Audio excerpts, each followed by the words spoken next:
Le dernier jour, le grand jour de la fête, Jésus se tenant debout s'écria, si quelqu'un a soif, Il dit, si quelqu'un a soif, qu'il vienne à moi qu'il vienne à moi et qu'il boive. et qu'il boive.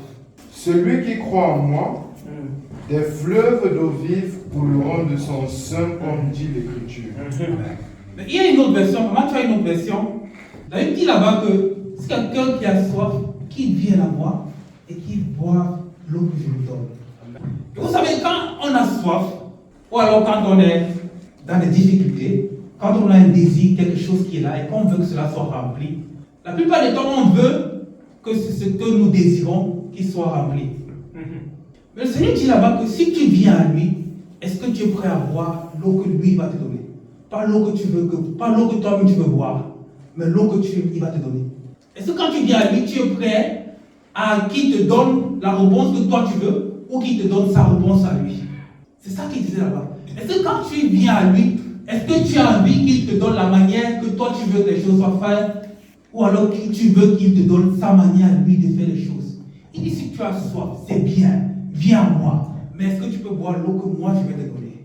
Parce que tu vas voir dans beaucoup de cas, cette soif-là, le Seigneur va remplir ça par autre chose. Amen. Le point vraiment que le Seigneur me mettait dessus, c'était de dire que, à un moment où nous allons traverser les choses comme cette veuve-là, est-ce que tu es prêt à aller vers le Seigneur et boire l'eau que lui va te donner? Amen.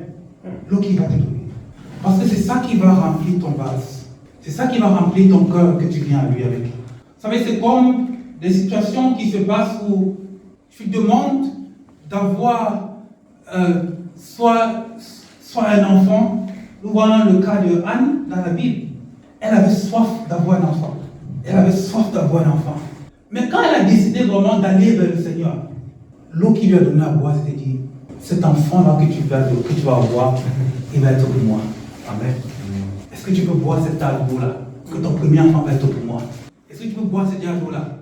Ou quand tu vas vouloir avoir une percée financière, tu vas lui dire, l'argent que tu as dans ton compte, retire tout, tu vas donner. Tu vas dire, mais Dieu, je voulais que tu ajoutes. Il dit, mon eau va consister à ce que tu te libères d'abord de ça. Amen. Que tu boives ce que je te donne. Nous ne pourrons pas. Il dit, parce que ce que le Seigneur veut créer à nous, c'est une source d'eau vive. Il dit, l'eau que tu vas boire va devenir en toi une source qui va couler jusqu'à l'éternité. Amen. Ce que tu peux vouloir de toi-même va te satisfaire pour demain, pour après-demain. Mais ce n'est pas la capacité de devenir une source qui va jusqu'à l'éternité. Ça n'a pas la capacité de te donner des choses que tu vas avoir jusqu'à l'éternité. Le Seigneur ne veut pas mettre quelque chose qui va se limiter à demain en nous, mais veut bâtir en nous des sources qui vont jusqu'à l'éternité. Mais est-ce que tu es prêt à boire l'eau que le Seigneur va te donner? Est-ce que tu es prêt à prendre cela en toi, Seigneur? Je ne veux pas venir dans ta présence avec mon désir seulement. Et c'est même bien de venir avec son désir d'abord. Mais je dis, Seigneur, que dans ta présence, là, quand je vais venir à mon désir, je ne vais pas repartir de là avec mon désir, mais je vais partir là avec ton désir. C'est la différence. Parce que nos situations, ce sont des avenues que le Seigneur utilise pour nous rapprocher de lui. Mais il nous rapproche de lui afin que nous trouvons à lui le but pour lequel il nous a fait. Pas pour que nos problèmes soient résolus, pour que nous trouvions le but pour lequel nous avons été faits. Et c'est pour dire de chercher premièrement son royaume. Parce que quand tu as trouvé l'avenue de Dieu, la source de Dieu, les autres choses là vont être aux alentours. Ça veut dire que tu peux choisir de chercher les autres choses. Et tu vas voir que plus tu cherches les autres choses, plus tu vas encore les chercher. Plus tu vas encore les chercher. Mais il dit dans ta recherche, si tu choisis de dire Seigneur, je vais d'abord chercher toi. Il dit si tu fais le choix de chercher d'abord le Seigneur et sa justice et le royaume de Dieu, les autres choses vont être aux alentours. La prospérité va être aux alentours. Ce que tu attends va être aux alentours. C'est ce qui va accompagner cela. Et c'est ça le protocole de réussir dans le royaume de Dieu. Le protocole d'être prospère dans le royaume de Dieu. C'est savoir comment est-ce que ma vie doit être au service du royaume de Dieu et de sa justice. Et c'est ça qui va créer en toi. Et c'est ça que le Seigneur va, quand ce sera le centre de ta vie, les autres choses que tu désires. Il n'a pas dit que ce n'est pas bien de désirer ça. Mais il a dit que ça va être comme des produits supplémentaires. Mais souvent, on passe beaucoup de temps à chercher les produits supplémentaires. Nos vies deviennent des vies où on prie pour les produits supplémentaires. Il n'a pas dit que c'est mauvais. Mais si toi, tu choisis de chercher seulement ça, tu auras seulement ça.